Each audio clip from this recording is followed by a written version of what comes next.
Hello class. Today topic is secondary growth in plants. This topic is very important. इस lecture में secondary growth क्या होते हैं, secondary growth के लिए कौन कौन से टिश्यूज़ या सेल रेस्पॉन्सिबल होते हैं, किसी भी प्लांट में वुड या बाग का फॉर्मेशन कैसे होता है, उसकी मैकेनिज़्म क्या होती है। इसके अलावा किसी भी प्लांट के लिए सेकेंडरी ग्रोथ क्यों एसेंशियल है, इन सब के बारे में डिटेल में जानकारी दी जाएगी। इसके अलावा वेस्कुलर कैम्बियम क्या होते हैं, वेस्कुलर कैम्बियम की एक्टिविटी कैसे होती है और उसकी एक्टिविटी से यानी कैम्बियल एक्टिविटी से प्लांट पे क्या इम्पैक्ट पड़ता है, इन सब के बारे में काफ़ी डिटेल में इंफॉर्मेशन मिलेगी। एक और बात, इस टॉपिक के लिए पूजा त्यागी, हर्षिश श्रीवास्तव, भारती दुग्गल एंड अनुष्का डे ने डिमांड की थी। आप भी इसी तरह से नेक्स्ट टॉपिक के लिए कमेंट बॉक्स में लिखकर बता सकते हैं कि आपको किस टॉपिक पे प्रॉब्लम आ रही है या डाउट्स हैं, मुझे बताइए। मैं अगला टॉपिक उसी पर प्रिपेयर करूँगी। फर्स्ट ऑफ ऑल, किसी भी प्लांट में स्टेम और रूट की लेंथ वाइज ग्रोथ के लिए एपिकल मेरिस्टेम रेस्पॉन्सिबल होते हैं। यानी किसी भी प्लांट में जब स्टेम और रूट की लंबाई में ग्रोथ होती है तो उसके लिए एपिकल मेरिस्टेम ही रेस्पॉन्सिबल होते हैं और ऐसी ग्रोथ प्राइमरी ग्रोथ कहलाती है। प्राइमरी ग्रोथ का लोकेशन रूट और शूट टिप पर होता है। प्राइमरी ग्रोथ में एपिकल मेरिस्टेम की एक्टिविटी की वजह से प्लांट की रूट और शूट टिप पर सेल फास्टली ग्रो करती हैं। प्राइमरी ग्रोथ से स्टेम की अपवर्ड और रूट की डाउनवर्ड डायरेक्शन में ग्रोथ होती है। इस तरह की ग्रोथ से प्लांट लंबाई में ग्रो करता है। प्राइमरी ग्रोथ का लोकेशन रूट और शूट टिप पर होता है। यहाँ की सेल काफ़ी तेज़ी के साथ डिवाइड होती हैं, जिसकी वजह से plant length wise growth show करता है। ये लोकेशन एपिकल मेरिस्टेम कहलाता है।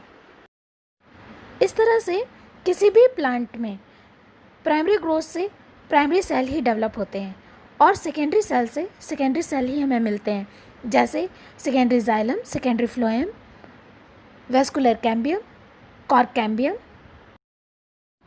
इस फ्लो चार्ट में आप आसानी से समझ सकते हैं कि एपिकल मेरिस्टेम किस तरह से प्राइमरी टिश्यूज़ को डेवलप करती है और यही प्राइमरी टिश्यूज़ आगे ग्रोथ करके सेकेंडरी टिश्यूज़ को डेवलप करते हैं। इस तरह से किसी भी प्लांट के स्टेम या रूट के सेकेंडरी ग्रोथ के लिए दो टिश्यूज़ रेस्पॉन्सिबल होते हैं। फर्स्ट है वेस्कुलर कैम्बियम एंड सेकेंड है कॉर्क कैम्बियम। तो पहले वेस्कुलर कैम्बियम को देखेंगे कि वेस्कुलर कैम्बियम होते क्या हैं, वेस्कुलर कैम्बियम कहाँ पाए जाते हैं, इसका ओरिजिन क्या होता है, इसके टाइप्स क्या होते हैं। और वेस्कुलर कैम्बियम एक रिंग फॉर्म में पाई जाती है। अच्छा, तो ये रिंग जो होती है वो कैसे बनती है और इस रिंग का पूरे प्लांट पर क्या इम्पैक्ट पड़ता है। वेस्कुलर कैम्बियम दो टाइप के सेल से मिलकर बना होता है, फ्यूजिफॉर्म इनिशियल और री इनिशियल। फ्यूजिफॉर्म इनिशियल सेल जो होती हैं वो लॉन्ग, चौड़ी और वर्टिकली अरेंज होती हैं, जबकि री इनिशियल स्मॉल होती हैं, आइसोडायमेट्रिक होती हैं, राउंड होती हैं और हॉरिजेंटली अरेंज्ड होती हैं। इस वेस्कुलर कैम्बियम में सेल दो टाइप से डिवीजन करती हैं, एंटीक्लाइनल डिवीजन और पेरिक्लाइनल डिवीजन। एंटीक्लाइनल डिवीजन से सेल में थिकनेस में ग्रोथ होती है। पेरिक्लाइनल डिवीजन से सेल लेंथ वाइज ग्रो करता है।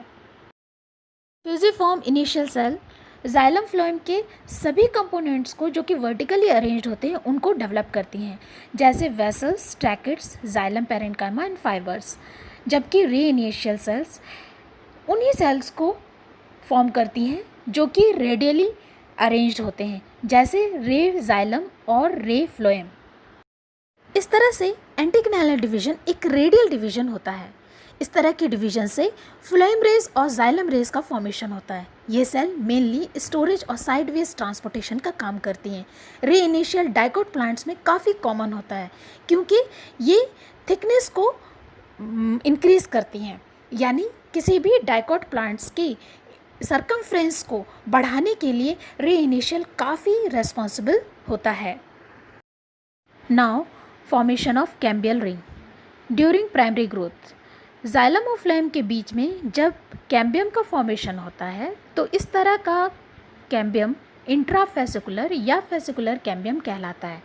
इसी तरह से सेकेंडरी ग्रोथ के समय जब वेस्कुलर बंडल के बीच में मेडुलरी रेज की पैरेन्काइमेटस सेल मेरिस्मेटिक होकर के कैम्बियम की एक स्ट्रिप फॉर्म करती है तो इस तरह का कैम्बियम इंटरफेसिकुलर कैम्बियम कहलाता है।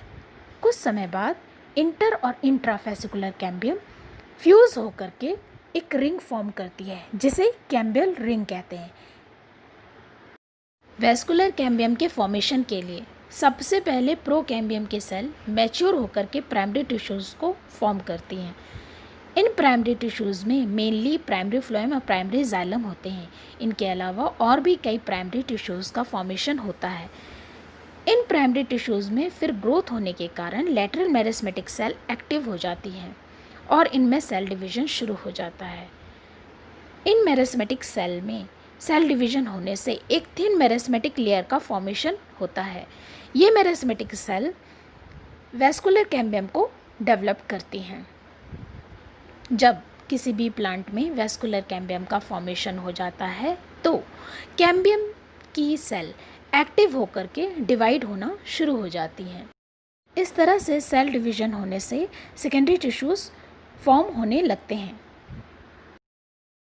जब किसी प्लांट में सेकेंडरी ग्रोथ होती है तो उन प्लांट में सेकेंडरी टिश्यूज़ भी डेवलप हो जाते हैं। Vascular cambium lateral meristematic cell होती हैं।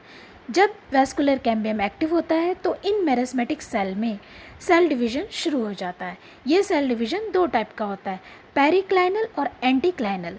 पेरिक्लाइनल और एंटीक्लाइनल सेल डिवीज़न के बारे में मैंने इससे पहले भी डिटेल में बताया था। पेरिक्लाइनल सेल डिवीज़न से कैम्बियम टूवर्ड्स पिथ काफ़ी फास्ट डिवाइड होता है कंपेरिजन टू पेरिफेरी। तो पिथ की तरफ जो डिवीज़न होता है इसका, तो जाइलम का फॉर्मेशन काफ़ी ज़्यादा अमाउंट में होता है। पेरिफेरी की तरफ फ्लोएम होता है जिसका फॉर्मेशन काफ़ी कम मात्रा में होता है, काफ़ी कम अमाउंट इसका फ्लोएम का फॉर्म होता है। इस लेटरल मेरिस्मेटिक सेल डिवीज़न से प्लांट थिकनेस में बढ़ जाता है। प्लांट की थिकनेस बढ़ने से प्राइमरी टिश्यूज़ सेकेंडरी टिश्यूज़ में कन्वर्ट हो जाते हैं और प्लांट सेकेंडरी ग्रोथ को शो करता है। यहाँ पर कॉर्क कैम्बियम भी एक्टिव हो जाता है। कॉर्क कैम्बियम के एक्टिव होने से एपिडर्मिस की जगह पर अब पेरिडर्म का फॉर्मेशन होना शुरू हो जाता है। पेरिडर्म के बनने से ये काफ़ी टफ और थिक हो जाता है।